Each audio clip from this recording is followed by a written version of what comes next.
We welcome in Lobo head coach Paul Weir for our post-game coach's comments as New Mexico falls to North Texas 74-65. Coach Weir, their guards. Hunter and I talked about their dribble penetration here tonight.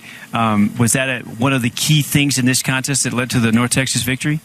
I think I told you in the pregame, Rob, when I watched them on film, the thing that stood out to me most was their defense. I think they're a terrific defensive basketball team.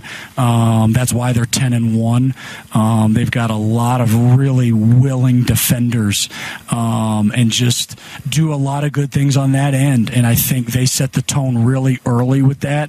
We just, quite frankly, our offensive skill development is not prepared individually to handle, and it was just turnover. And for another team to get like 16 steals in a game, it's really hard to overcome a top 100 kind of team if you're going to give them 16 steals, because that's 16 wide open breakout opportunities for transition and shots and layups and everything else. And it's unfortunate. It's a lot of things, but it's definitely unfortunate. Well, Coach, this team reminded me a lot of New Mexico State. Heavy guards. They basically played 4 guards in the post. Yeah. And I think you went the opposite. I mean, at times it seemed like New Mexico had bigs, like maybe, had Manigat out there, yeah. You had Jackson and Bragg. And so did you think about maybe adjusting to playing their style, maybe one post player, or maybe put smaller guys up? I think if we had maybe a couple more guards, we could. We don't have that kind of balance on our roster, unfortunately. And that's for a few different reasons, but the number one would be me. So we kind of built how we kind of are. The idea is to get the ball inside, get to the free throw line, try and punish them at the other end.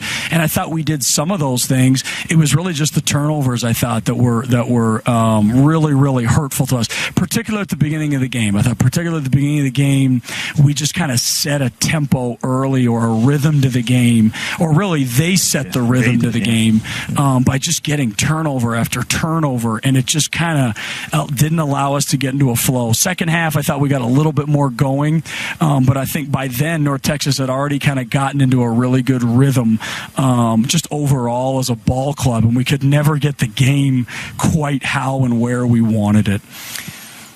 Where the discrepancy would come in the points in the paint, is that just because of their ability to create the turnovers with their excellent on-ball defense, and why were we not able to do a little bit more in that category? I just talked about it in the presser. I thought we were out of the missed layups, but unfortunately, I'm going to go at least 10, point blank, right around the rim. Just couldn't put them down. And multiple players. It's not just one guy or two guys. When you leave that many points on the board with layups, particularly to start the second half here when we were trying to get back in, we missed multiple layups around the rim. And we practice it. We're going to keep practicing it. It was something I thought last year's team got really good at because we spent so much time on it. And I guess I'm not spending enough time on it. We've got to keep digging. It's disappointing, obviously. I don't even want to pretend that it's not.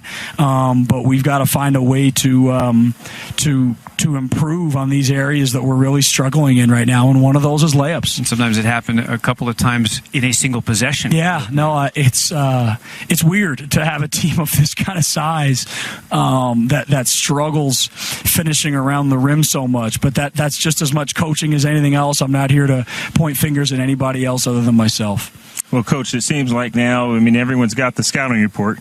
Run the Lobos off the 3 line, make them beat you off the dribble.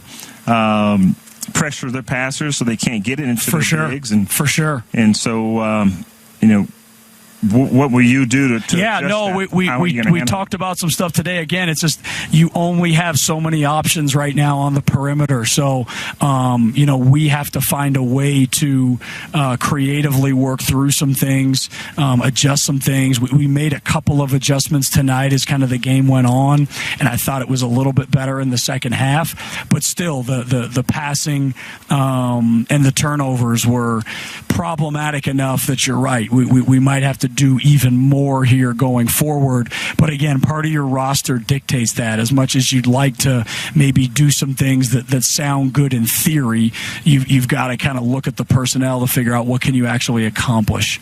As they got control of the game there midway through the second half, and after you'd gotten it down to 4, they pushed the lead back out to double figures. It became really apparent that they were going to work that clock down to 10, 9, 8 seconds, and then let one of these guys, whether it was Woolridge or Duffy or Miller or Smart even, work off the dribble.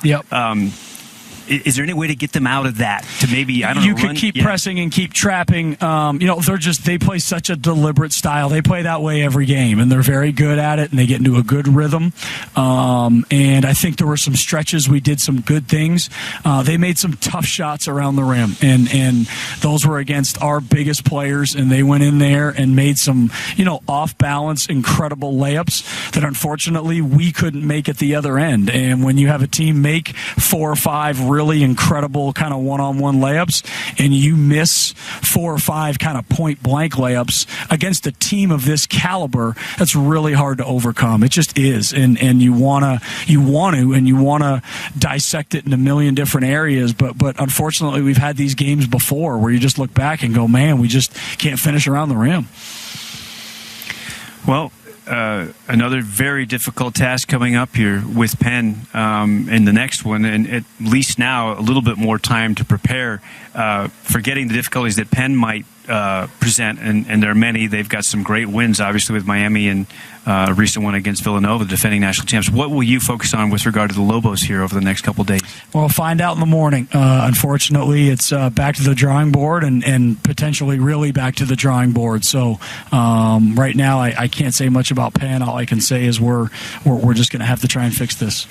Potentially get the play of Dane Kuiper back this weekend? I don't know. We'll just kind of see how that goes. He's just been, I think everybody has seen it. Dane just hasn't looked himself of late. I think he's, his knees are really bothering him. He's a senior. He's been through 4 years of just work and grind, and I think it's taken a little bit of a toll. And yesterday I just told him it's just time to shut it down for a while so that when you do come back, you're in a good place and you're the Dane that we need. Not he's fighting through it and he's trying to give us everything he's got, but quite frankly right now he just doesn't have enough there to give us what we need. If I may, one more quickly, Corey Manigault started the second half but didn't play for a long stretch there, did come back late in the second half, a function of their smaller lineup? Pretty much, kind of like Hunter talked about. They were picking on him quite a bit, and it was just, we were trying to keep him out of harm's way, and if we could get our defense set, sometimes we could, but we were turning it over so much that they were getting back in these odd mans and transitions and attacking matchups, and we could just never get it set to where we could kind of choreograph it how we want it, and that's what happens, unfortunately, when you turn over the ball that much. You just put yourself at a disadvantage all night, and they were able to pick on Corey quite a bit in that process. All right, Coach Weir, thank you for your time. We'll see you this weekend. Thank you very much. Coach. Lobo head coach Paul Weir. New Mexico falls to North Texas 74-65. We come back after the timeout to wrap it up. It's a Lobo basketball post-game show. Lobo basketball from Learfield. Navajo Gaming's Fire Rock Casino and Northern Edge Casino are honored to be sponsors and community partners of men's Lobos basketball. Working hard, giving back, reaching high, and elevating your game is what we're all about. So get your game on with Navajo Gaming, proud to celebrate 11 years of creating winning experiences for the community.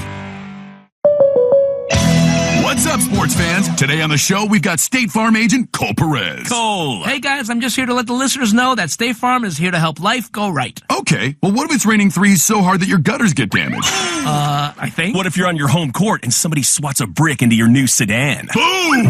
Yeah, State Farm can help cover damage to your car or home. Nice! It is nice. Talk to an agent about combining your home and auto insurance today. State Farm, here to help life go right. Do you have the skills and determination to take on the tough jobs? The Air National Guard's Red Horse Squadron rebuilds air bases after a natural disaster or an enemy attack. To qualify, you'll need solid construction skills. You'll serve part-time with excellent benefits. Talk to a recruiter today about our Red Horse Squadron.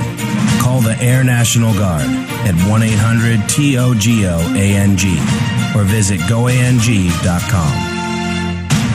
NewSend has been such a pivotal and critical campus partner for us in the last 5 years. University 101 faced a lot of complexities on campus and tried to find the best way to serve our incoming students. NewSend offered their expertise in a number of different areas, and especially the Community Rewards Program has helped us create opportunities for students to connect to their college experience. NewSend Credit Union Community Rewards. Checking that rewards you and your community. Federally insured by NCUA. Join us at newsenda.org.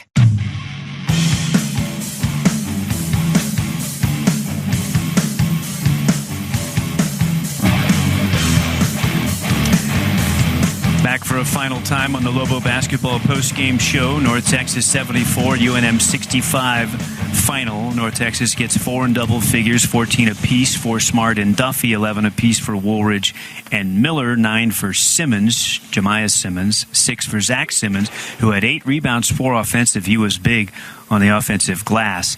They also got 5 points from Gibson before he fouled out, and 4 from Arikaway.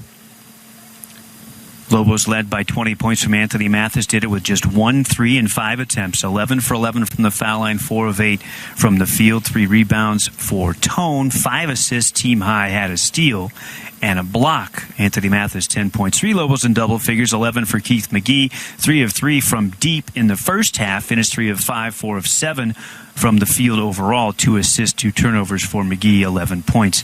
Vance Jackson, 10 points, 5 rebounds, 4 of those offensive. Unfortunately, Lobos didn't do enough with their offensive rebounds. They had 10 of them in the game. Vance, 4 of 6 field, 2 of 4 long distance. 9 points for McQuatch Malawatz, 3 of 10 field, 1 of 6 from deep, 2 of 4 foul line, had a rebound, 2 steals, and a block shot for Quatch. Lobos got 6 from Carlton Bragg, 7 rebounds, all defensive. Bragg was 1 of 6 field, missed his only 3, 4 for 4 foul line, had his first Lobo slam dunk. 3 points apiece for Drew Drennan and Kareem Ezzedine. Drennan added 2 assists, 1 steal, a couple of turnovers. The Lobos got single points from Vladimir Pinchuk. Yeah, just Pinchuk with 1 point. Corey Manigault, 2 points, both of them at the foul line. Well, Hunter, they've got some preparation time now, playing on a Tuesday. You don't come back till Saturday, but we know how good Penn is. What would you have the New Mexico Lobos working on over the next 4 days? Well, I mean, first of all, they're going to need rest for sure, because they played a lot of basketball here in the month of December. But you want to break down some tape, some film, and really kind of work on just individual stuff, and of course some high lows and some entry passes, and just getting the bigs to be able to just squeeze that ball in and hold it tight and control it. It seemed like Coach said, around the rim and the basket, maybe we're not getting North Texas enough credit with their defense, but man, it seemed like there were a lot of turnovers created just from the entry passes into the post, and the bigs just couldn't squeeze it in and get it up to the rim. So I would work on those things. As we talked with Coach Weir, finish better at the basket, and then somehow got to figure out how to guard the ball better, right? I mean, and unfortunately, it just takes time. I mean, Drew Drennan's a freshman. Yes. He's the shortest player, maybe not the quickest. I mean, you've got Keith McGee. These two really need to come along quickly to be able to stop these quick guards. And they can get better. They can. And they can. Yeah, absolutely. Okay. The Lobos and Penn coming up. That's Saturday this weekend. It's a 2 o'clock tip-off. Our airtime is 1:30 with the Lobo basketball pregame show. We told you how good Penn is. They beat the defending national champs Villanova. They've also beaten Miami, and that's a very good basketball team as well. So the Lobos have their work cut out for them before they travel to take on the University of Southwest in Hobbs on December 30th. For my on-site engineer, Michael Carlisle, our producer and engineer in the studio, Alex Brown, back in Learfield in Jeff City, Missouri. My broadcast partner is Hunter Green. Hunter, we'll see you on Saturday. Saturday afternoon. Yeah. I'm Robert Portnoy. Coming up next, Overtime Call-In Show from Albuquerque Downs Racetrack and Casino. J.J. Buck will take your phone calls locally here in the Duke City. Final score for the final time tonight as the Lobos drop to 5-5. North Texas, quite a season for them. They're 11-1. The Mean Green win it. North Texas 74. The Lobos 65. Good night, everyone. You're listening to Lobo Basketball from Learfield.